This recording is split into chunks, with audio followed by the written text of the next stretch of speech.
18절로 21절입니다. 에베소 5장 18절로 21절의 말씀입니다.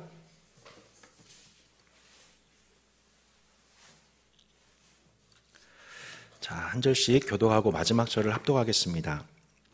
술 취하지 말라. 이는 방탕한 것이니 오직 성령으로 충만함을 받으라. 시와 찬송과 신령한 노래들로 서로 화답하며 너의 마음으로 주께 노래하며 찬송하며 범사에 우리 주 예수 그리스도의 이름으로 항상 아버지 하나님께 감사하며 그리스도를 경외함으로 피차 복종하라. 아멘. 자, 오늘 방금 읽은 에베소 5장 18절로 21절 말씀을 이렇게 읽어보면 총 몇 문장으로 되어 있는 것 같습니까, 여러분? 한글상으로 보면 술 취하지 말라, 오직 성령의 충만함을 받으라, 그리고 여러 분사 구문과 함께 맨 마지막에 그리스도를 경외함으로 피차 복종하라. 딱 보면 한글상으로 보면은 세 문장으로 되어 있습니다만 실제 헬라어 원문상으로 보면은 딱 두 문장입니다. 첫 번째는 뭐냐면 술 취하지 말라 라고 하는 짧은 문장이고요. 두 번째 문장은 뭐냐면 오직 성령의 충만함을 받으라. 받으라로 끝나는 게 아니라 받는다는 것은 이를테면 이런 거예요. 받는다는 것은 시와 찬미와 신령한 노로 서로 화답하며 그리고 범사의 주 예수 그리스도 이름으로 하나님 아버지께 감사하면서 그 다음 또 뭐예요? 그 다음 뭐예요? 그리스도를, 그 전에 또 하나 더 있죠. 범사에 하나님께 감사하며 그리스도를 경외함으로 피차 복종하면서 이 모든 게 뭐라는 거예요? 성령 충만함을 받으라 라고 하는 긴 문장인 것이죠. 여러분, 우리가 영적으로는 잠자던 교회가 예수님의 빛의 재조명을 받으면 영적 각성이 일어나게 되면서 어떤 현상이 나타나게 돼요? 지인자처럼 됩니다. 그래서 세월을 아끼게 되어요. 악한 때에 세월을 아끼게 됩니다. 그래서 우리 가장 소중한 것을 들여서 기회를 얻는 데에 능숙해지는 자가 뭐예요? 영적으로 각성된 교회와 성도의 모습이라고 말씀드렸죠. 그리고 그러한 분별력은 두 가지로 나타납니다. 첫 번째는 술 취하지 않음과 두 번째는 뭐냐면 오직 성령의 충만함을 받음으로 나타납니다. 제가 1999년도 대학교 1학년 OT 때 처음 대학교 가서 술 문화를 접했습니다. 오늘은 좀 약간 충격적인 제 모습을 폭로하오니 여러분 용납해 주시기 바랍니다. 저의 얼굴을 보자마자 한 선배님이 이렇게 말씀하십니다. 그놈 참 술 잘 마시게 생겼네. 그러면서 이렇게 막 연신 저한테 이렇게 술을 이렇게 따라 주시는 거예요. 저는 그날 처음 소주를 맛봤었습니다. 오해 없으시기 바랍니다. 저 그때 교회 안 다녔습니다. 무신론자였어요. 근데 그때 이제 막 그 말에 막 도취돼가지고 술 잘 마십니다 하면서 넙죽 이렇게 소주를 드렸더니 한 병 정도 마셨던 것 같아요. 한 병 정도. 근데 그 후에 대화가 기억이 나지가 않습니다. 저하고 함께 그 대학교 들어갔던 친구가 있는데 이 친구가 술 취한 저보다 몸이 제 몸집이 한 3분의 2 정도 되는 형제인데 이 형제가 저를 대학로에서 막 이렇게 만취 상태에 있는 저를 끌고서 헤어역까지 데려갔던 거죠. 근데 막 소리를 막 고래고래 지르더래요. 뭐가 이렇게 한 맺힌 사람처럼 막 소리를 지르면서 막 그냥 민망해 죽겠고 야 그만해 하면서 막 전 기억도 안 나는데 이제 그러다가 이제 제일 큰 사건은 뭐냐면은 제 집에서 내리는 하차하는 그 역에서 그만 오바이트를 하고 간 거죠. 그 민망함. 전 기억도 나지 않아요. 다음날 아침이 되었습니다. 머리는 막 깨질 것 같고, 막 기분은 더럽고, 이렇게 뭔가 일이 있었던 것 같은데 기억은 하나도 안 나고, 아버지는 막 혀를 끌끌 차고 계시고, 어머니가 오셔가지고 어젯밤 있었던 일을 저한테 자초지경으로 막 설명을 하셨습니다. 들었던 그 순간, 그 밀려오는 말할 수 없는 이 찝찝함, 불편함. 내 자신이 이렇게 무책임하고 무리한 사람이 될 수 있다는 거 그때 처음 깨닫게 된 거죠. 그래서 사실은 저는 예수님 믿기 전에 술을 끊었습니다. 술 취하지 말라 이는 방탕한 것이다 할 때 이게 방탕하다라는 게 무슨 뜻이냐면은 한마디로 자신의 행동의 결과에 대해서 무책임하고 이웃에 대해서 결례를 범하는 것 이걸 뭐라고 하냐면 방탕하다라고 합니다. 방탕하다. 여러분, 한국인들은 술을 어디서 배워요? 보통 이렇게 대학교나 또 직장에서 배우지만 당시 술 취하지 말라라고 말씀하고 있는 대상인 이 에베소 교회 성도들은 그 술을 도시 안에서 종교를 통해 배웠습니다.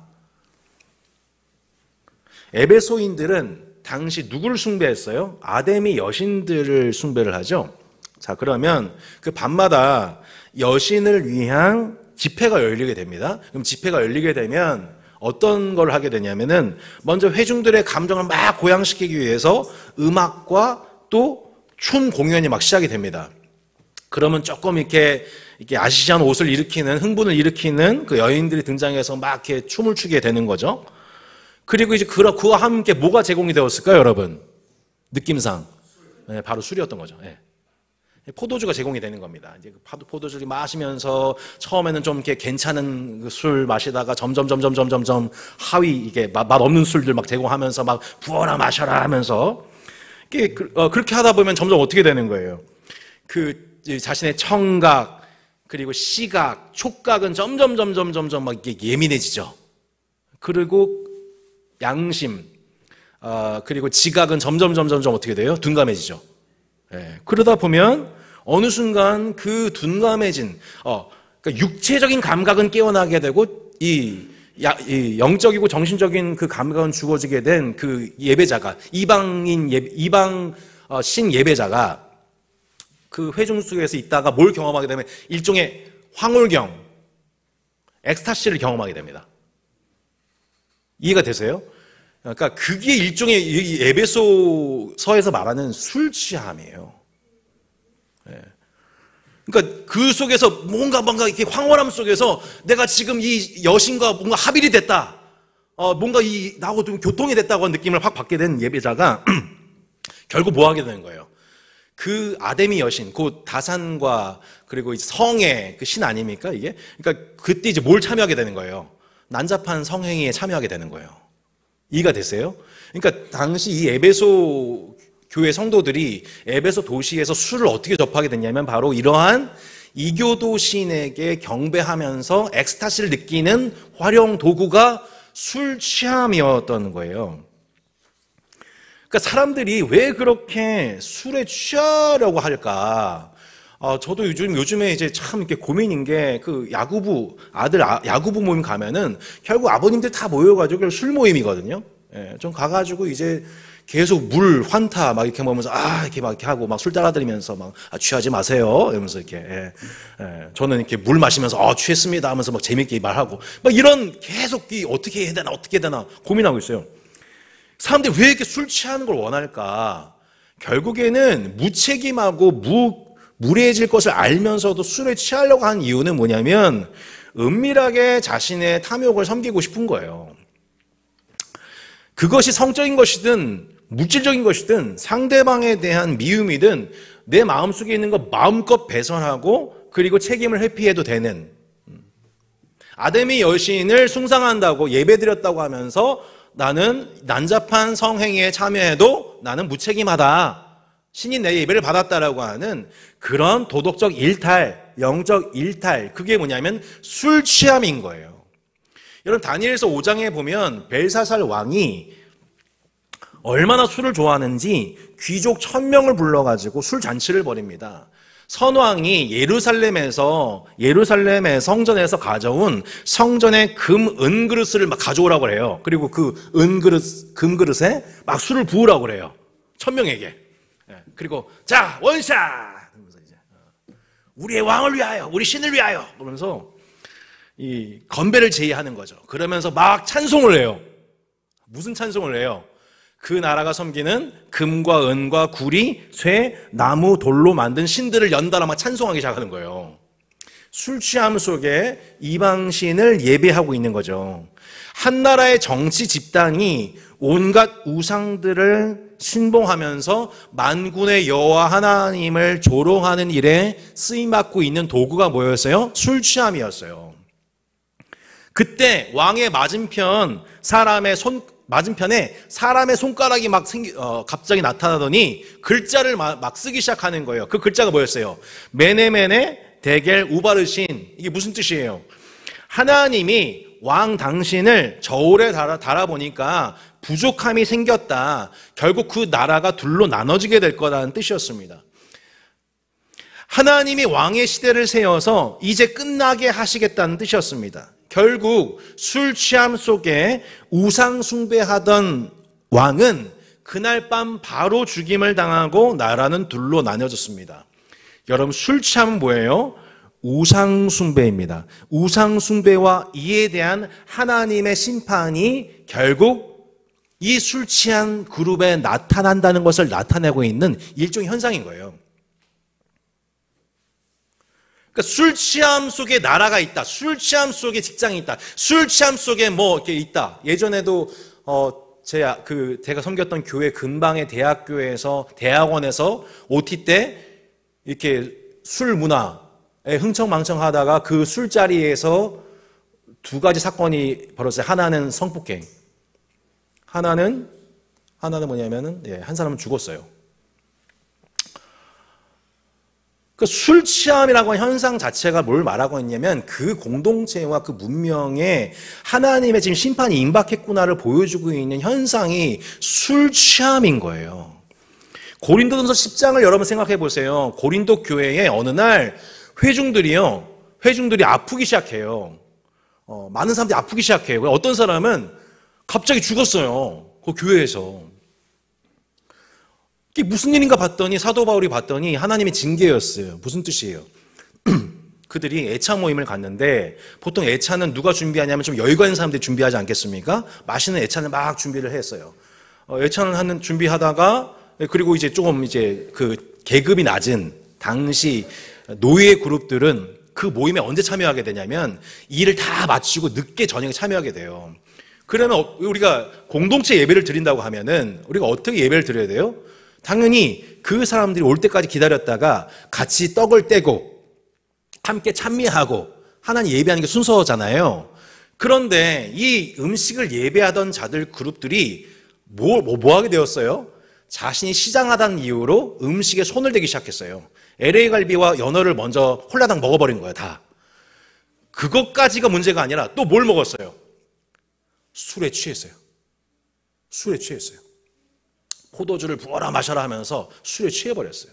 그 술 취하고 음식을 홀라당 먹어버린 사람들이 취해 있는 상태, 영적으로 혼탁해져 있는 상태를 보면서 저녁 7시, 8시에 가담한 노예 출신 그리스도인들을 보고서 어떤 마음이 느꼈을까요? 그 비굴함, 그 수치심, 이것이 교회인가, 공동체인가, 우리가 진짜 한 몸인가, 시험이 들게 된 거죠. 그러니까 공동체의 하나됨을 경험해야 될 애찬이 도리어 그 공동체의 하나됨을 깨뜨리게 된 원인이 되고 만 거예요. 그 애찬 모임이 뭐예요? 술 취함이라고요, 그거를. 술만 술 취함이 아니에요.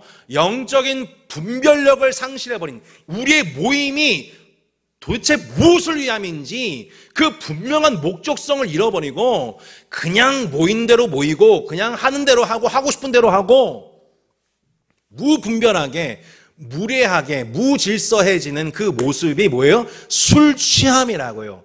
술 취하지 말라. 이는 방탕한 것이다. 네, 여러분, 주의 몸되는 교회는 술 취함을 경계하는 모임입니다. 우리 술 안 먹잖아요. 그렇다고 우리 술 안 먹잖아요. 우린 술 안 먹어. 와, 이러면 안 된다는 거예요. 우리 안에도 이런 술 취함이 있을 수 있다는 거예요. 술만이 아니에요. 술 대신 다른 게 얼마든지 섞여져 가지고 이 안에 사람의 명예, 성공하고자 하는 마음의 욕심, 남을 깔보는 그런 마음들, 막 그런 묘한 세상의 온갖 것들이 술 취함으로 들어와서 우리의 모임을 무질서하게, 무리하게, 무분별하게 만든다면 그게 우리가 술 취하지 말라고 하신 하나님 말씀에 우리가 범죄하고 있다는 증거라는 거예요. 여러분, 우리가 한 해를 마무리하고 우리가 하나님의 성전임을 고백했던 한 해가 이제 마무리되어 가면서 혹시 우리 안에 남아있는, 개인적으로 공동체적으로 남아있는 그 술 취함이 있다면 주님께서 그것을 분별하게 하시고 그 옷을 벗게 하시는 은혜가 이 11월 가운데 있기를 축복합니다. 술 취한 너무 그렇게 술 취해서 매우 무분별한 상태로 큰 무례함을 범했던 저를 봤던 그 친구가 저를 웃으면서 받아줬어요. 그리고 그 친구가 놀랍게도 저를 어디로 인도했냐면 선교단체로 인도했어요. 그 친구가. 예. 지금 생각하면 너무너무 감사한 것 같아요. 전 이 친구 덕분에 결국 선교단체 가서 예수님 만나게 되었거든요. 그 술 취함에 쩔어있던 아마 제가 선교단체 가지 않았다면 아마 이런 일들은 계속 반복됐겠죠. 그게 술이든 음악이든 여자든 뭐든 세상 문화든 저는 계속 그 속에서 무분별하고 무지석에 살았을 거란 말이에요. 근데 그 친구가 저를 선교단체를 인도해줬어요. 근데 갔더니 제가 제일 싫어하는 집단 누구예요? 기독교였어요. 기독교 선교단체였어요. 근데 선교단체 갔는데 이 모임은 희한해요. 술 한 잔이 없는데 술 취하는 사람들 같아요. 이 모임이 술 한 잔 없는데 너무 술 취하는 사람들처럼 막 너무 즐겁고 서로 얘기를 너무너무 수다스럽게 잘하고 막 웃고 장난치고 근데 서로 가운데 그런 안 좋은 에피소드가 생기지가 않는 묘한 절제됨이 있는 거예요. 이게 희한한 거죠. 그게 제가 처음 교회에 대한 안 좋은 인식이 있던 제가 처음 예수님의 복음을 받아낸 과정 속에서 하나님이 주신 선물이 뭐였냐면 복음을 그림 언어로 성령 충만이 뭔지를 그림 언어로 나타내는 공동체와 만나게 되었던 거예요. 술 없어도 술 취한 사람들처럼 우리 마치 사도행전 2장 말씀에 술 취한 사람들 같다라고 오순절 성령 강림 받은 초대교회 성도들의 모습이 그랬던 것처럼 그 모임이 너무 즐겁고 유쾌하고 또 진지하고 대화가 깊이가 있는데 놀랍게 절제가 있는 거예요. 서로 된 배려가 있는 거예요. 뒷자리가 깔끔한 거예요. 뒤탈이 없는 거예요. 저는 그래서 이 성령 충만한 공동체를 통해 성령 충만이라는 단어를 신학적인 용어를 들어본 적이 없지만 성령 충만이 바로 이런 것이구나라는 것을 교회 공동체를 통해서 보게 된 겁니다.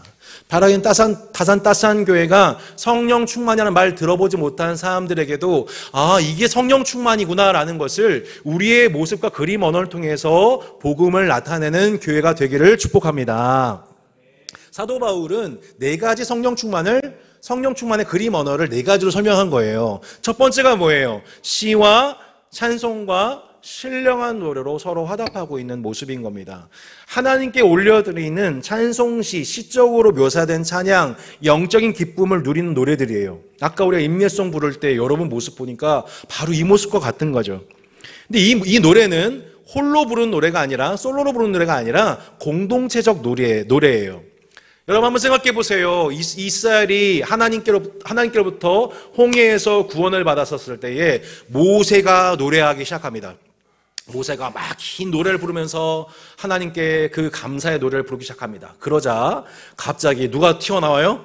미리암과 여인들이 속옷 들고 와서 막 춤을 추면서 막 하나님을 또 막 찬양하면서 화답을 하지요.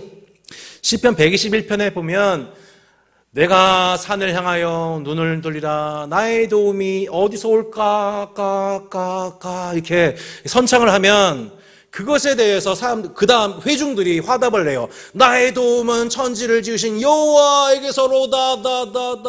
죄송합니다. 이런 서로 찬양하고 화답하는 게 이스라엘 공동체의 찬양이었던 겁니다.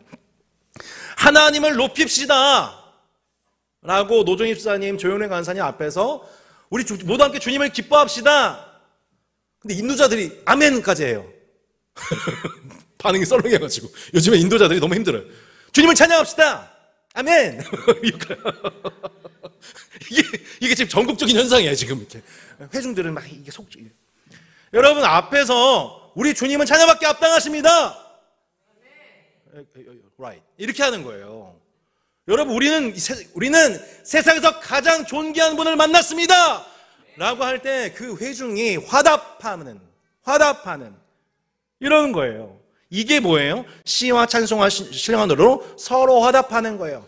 찬양이 또 다른 찬양을 부르는 거예요. 술이 또 다른 술을 부르듯이 우리가 누군가 찬양하기 시작하면 또 다른 찬양 부르고 누가 찬양하면 나도 찬양하고 싶고 할렐루야.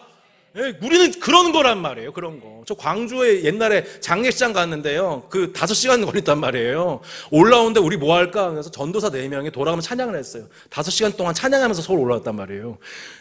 누가 시켜서 그런 게 아니라 이런 서로 찬양하며 화답하는 것이 뭐예요? 공동체, 성령 충만한 공동체의 모습 아니겠습니까? 이게 성령 충만의 자연스러운 공동체적 현상이에요. 그리고 공동체가 성령 충만해지는 비결이에요. 찬송하고 화답하시기를 바랍니다. 아멘. 두 번째가 뭐예요? 마음으로 주께 노래하며 찬송하는 거예요. 자, 우리 첫 번째 말씀, 시, 찬송, 신령한으로 서로 화답하라. 이건 공동체적 찬송이에요. 그래서 우리가 항상 제 시간 말씀드리는 게 9시, 10시 50분, 2시 말씀드리는 이유는 그 공동체적 찬송을 드리기 위해서 우리가 적용하는 것이고, 두 번째 말씀, 마음으로 주께 노래하며 찬송하라는 건 뭐예요? 내 마음이에요. 개인적 찬송이에요. 여러분, 원래 우리의 마음은 누구를 찬송하고 있었습니까? 예. 누구를 찬송하고 있었었나요? 예, 저는 개인적으로 신해철을 비롯한 여러 저의 아이돌들을 엄청 그 마음속에 묵상하고, 신해철이 하셨던 말씀, 어젯밤 고스테이션에 하셨던 말씀, 그리고 먼 훗날 언젠가, 처음에 한지장이 불렀던 그 노래, 마음속에 계속 제 노래는 세상에 대한, 내가 존경하는 사람에 대한 노래였었어요. 근데 어느 순간 예수 그리스도의 은혜가 제게 임하여 성령께서 제게 오셨을 때 제 마음속에 새 노래가 생겼어요. 새로운 노래의 대상이 생겼어요. 삼위일체 하나님, 할렐루야. 이 마음에서 주님을 노래하기 시작하는 거예요. 근데 그 마음에서 주님을 노래하는 과정 속에서 생각해 보니까 어떤 과정이 있었었냐면은, 그 성경단체 동아리방에서 그 친구 따라 갔던 그 성경단체 동아리방에서 이상하게 기타로 누가 찬양을 하면 같이 옆에 따라 부르게 되잖아요. 듣게 되잖아요. 들으면서 이렇게 은혜를 받고 따라 부르면서 은혜를 받으면서 제 마음속에 묘하게 눈물이 나는 거예요.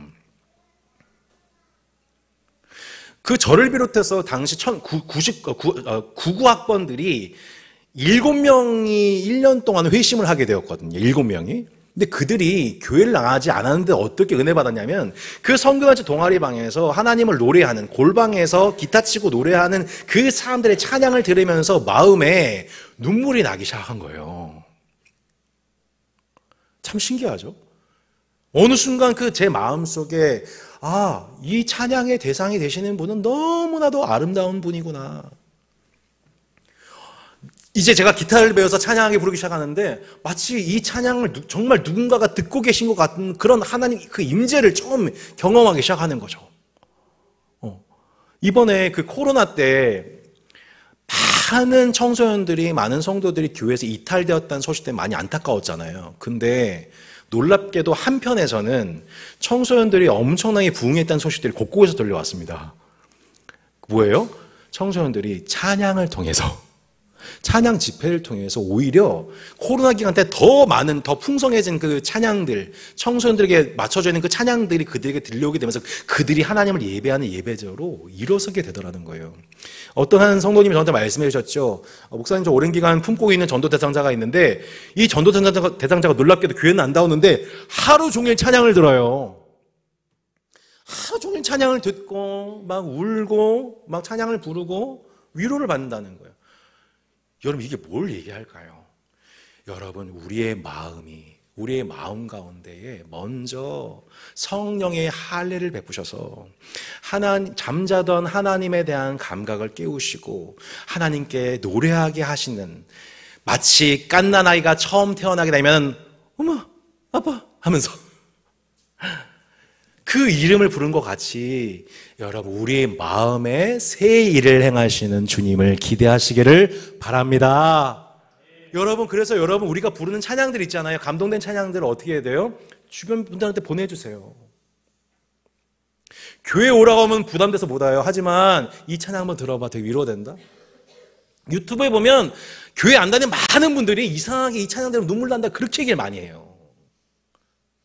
사랑하는 여러분, 그렇게 우리 주변 분들, 전도 대상자들에게 이 가을에 하나님을 찬양하고 찬양 가운데 하나님을 묵상할 수 있는 은혜가 전파되는 가을이 되기를 축복합니다. 그리고 여러분의 마음으로 삼위일체의 하나님을 늘 찬미하시기를 바랍니다.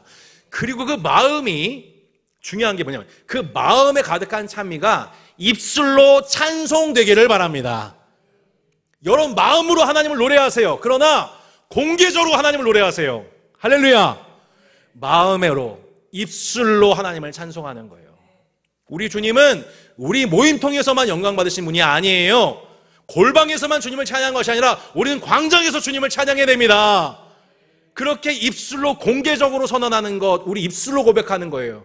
그리고 더 나아가 그렇게 마음과 입술이 하나님을 찬양하기 시작할 때 그 온몸을 제어하는 통제기관인 혀가 주님을 노래하기 시작할 때 우리의 온몸이 육체의 노동으로, 이웃에 대한 섬김으로, 공동체에 대한 헌신으로 우리의 온몸이 하나님을 찬양하게 되는 산제사가 되는 것이죠. 여러분 마음과 입술로 온몸으로 하나님을 예배하는 개인적 예배가 충만하기를 바랍니다. 세 번째가 뭐예요? 범사에 우리 주 예수 그리스도 이름으로 항상 아버지 하나님께 감사하는 겁니다. 자, 첫 번째는 공동체와의 관계였어요. 그죠? 두 번째는 뭡니까? 네, 두 번째는 개인적 관계였어요. 예, 세 번째는 뭐냐면 하나님 그분과의 관계입니다. 예수님 하나님과의 인격적인 관계를 의미합니다. 그러니까 하나님과 1대1 관계 속에서 늘 하나님께 하나님 감사합니다. 하나님 감사해요. 지금도 얼마나 감사합니까? 하나님 너무너무 감사해요. 내가 하나님을 알 수 있어서 너무너무 감사하고 공동체 함께 예배할 수 너무너무 감사하고 이 식사로 인해 감사하고 내게 주어진 기회로 감사하고 자녀로 인해 감사하고 내게 주어진 고난 때문에 감사하고 이렇게 계속 항상 주 예수 그리스도의 이름으로 항상 아버지 하나님께 감사하라. 이게 1대1 관계 속에서 성령 충만을 누리는 비결이 된다는 거예요. 우리 얼마 전에 배웠잖아요. 음행과 더러운 것과 탐욕은 너희 중에서 그 이름조차도 부르지 말고 오히려 뭐하라? 감사하는 말을 하라.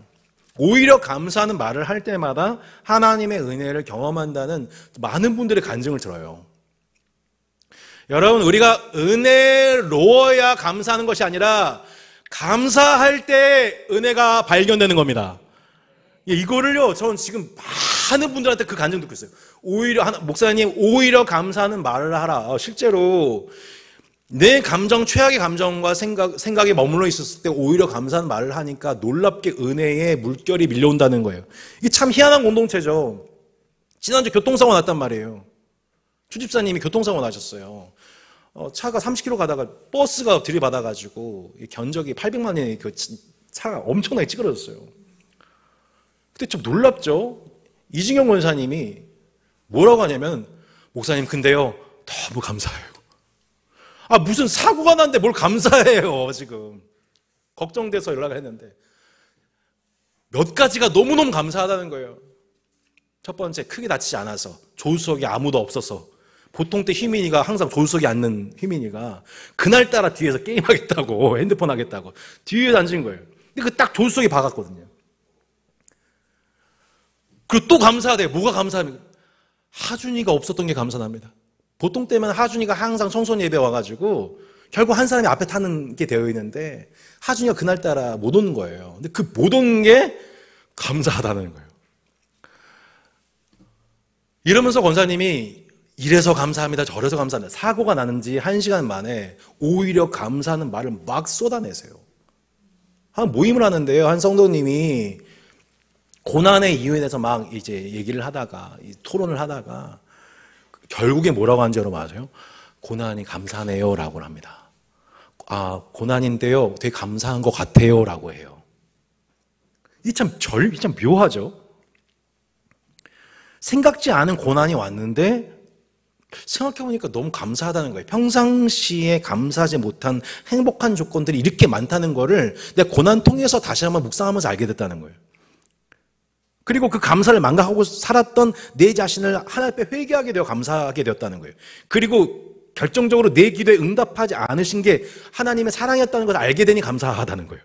이게 놀라운 거예요, 참. 그래서 여러분, 사람한테는 감사를 강요하면 안 돼요. 근데 하나님께는 범사에 감사해야 돼요.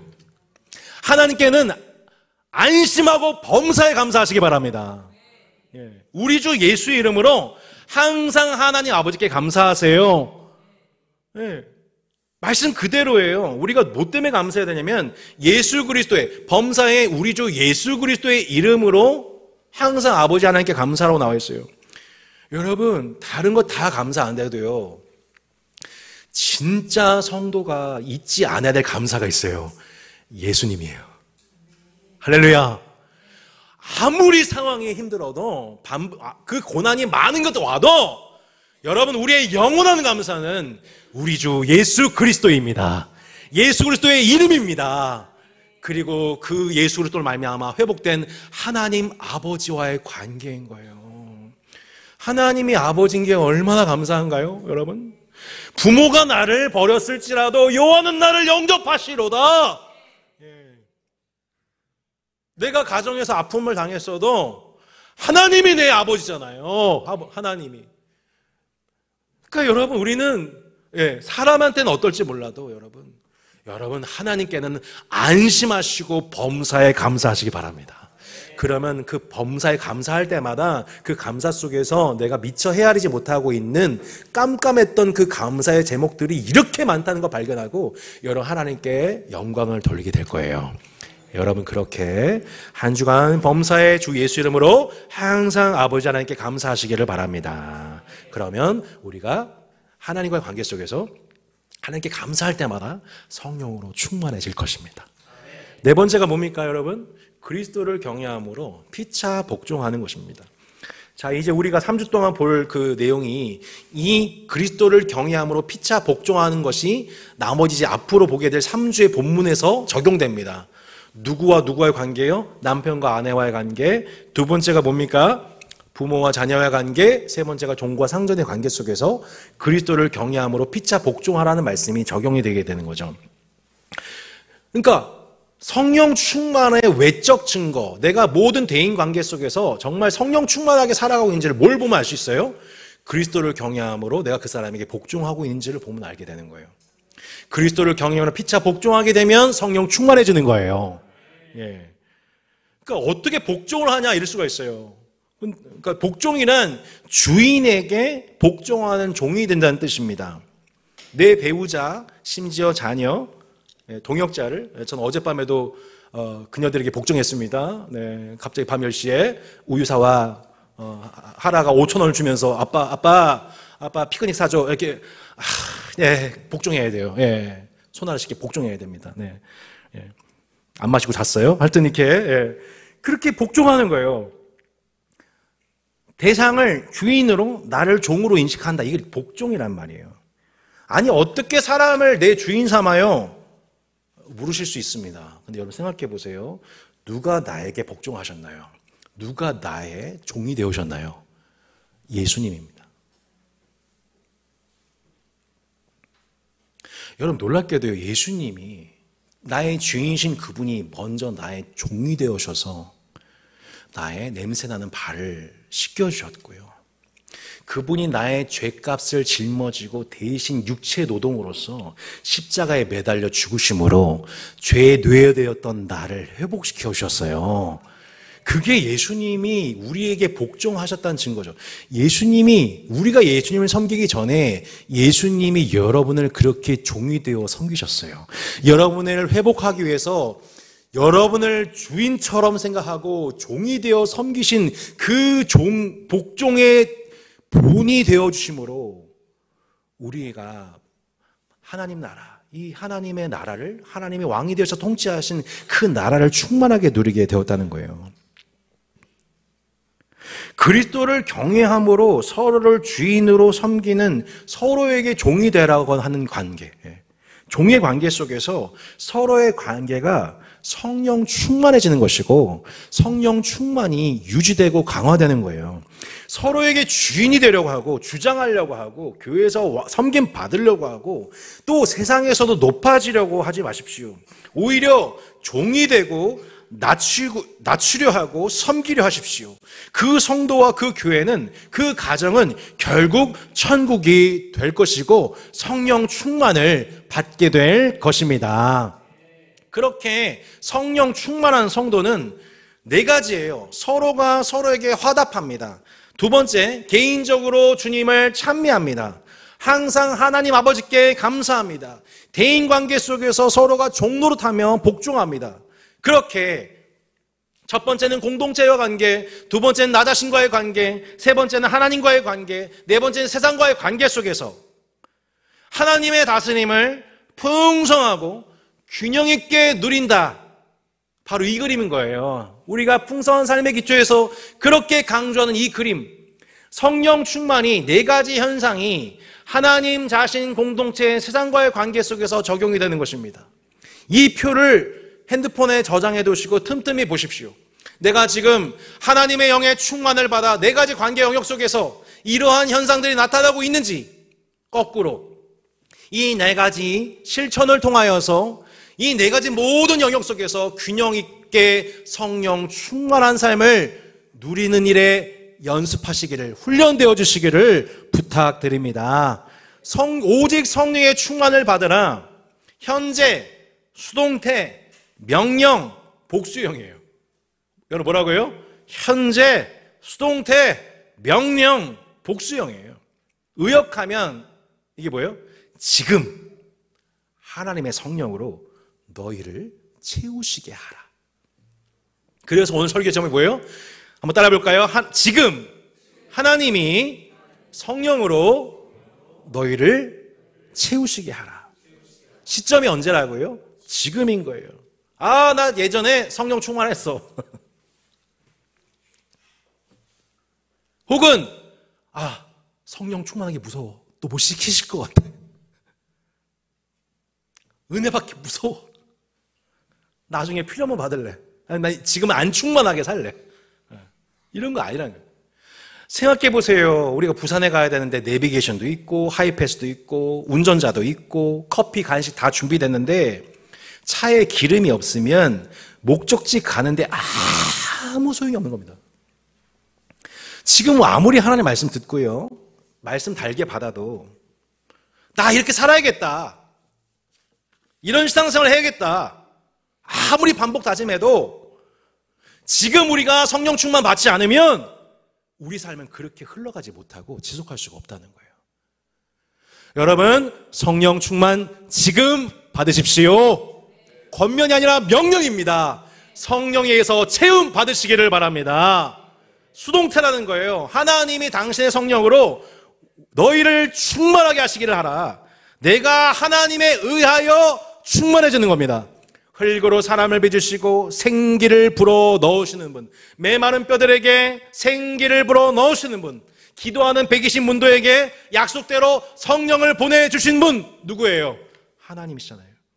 설교자와 교사들을 성령으로 충만하게 하셔서 각 회중에게 가장 적절한 말씀을 대언하게 하시고 열매 맺게 하시는 분 누구예요? 하나님이세요. 할렐루야. 마지막으로 이 말씀 보겠습니다. 형제 사울아, 주 곧 내가 오는 길에서 나타나셨던 예수께서 나를 보내어 너로 다시 보게 하시고 성령으로 충만하게 하신다 하니 즉시 사울의 눈에서 비늘 같은 것이 벗어져 다시 보게 된지라. 아나니아의 고백입니다. 그리스도인들을 박해하는 일에 열심히 했던 사울의 눈을 가리우시고 그 눈에서 비닐 같은 것을 벗기셔서 그 눈을 떠 성령으로 충만하게 하신 분, 하나님이셨습니다. 곧 복음을 대적하고 교회를 비방하는 일이 나타날 때 이것을 지나치게 이상하게 여기거나 기분 나빠하거나 마음 상하지 마십시오. 예수 그리스도의 빛이 사울을 변화시키셨고 또한 성령으로 충만받게 하셨던 것처럼 성령 충만받은 그 사울을 통해 세계 끝까지 복음이 전파되었던 것처럼 우리가 복음 전도하다가 받게 되는 고난과 기도를 통해 오히려 그 복음을 비방했던 자들이 도리어 성령으로 충만해지게 될 것입니다. 성령 충만한 교회는 그렇게 비방자 또한 성령으로 충만을 받게 할 것입니다. 우리가 그 교회를 대적하는 사울의 눈을 열어주었던 아나니아의 그 성령 충만한 사역을 감당하는 성령 충만한 따스한 교회 되기를 주 예수 이름으로 축원합니다. 아멘. 우리 함께 찬양하고 기도했으면 좋겠습니다. 우리 아까 불렀던 찬양인데요, 이 찬양 우리 일주일 동안 함께 계속 부르면서, 개인적으로 공동체적으로 부르면서 우리 함께 하나님의 은혜를 경험했으면 좋겠습니다.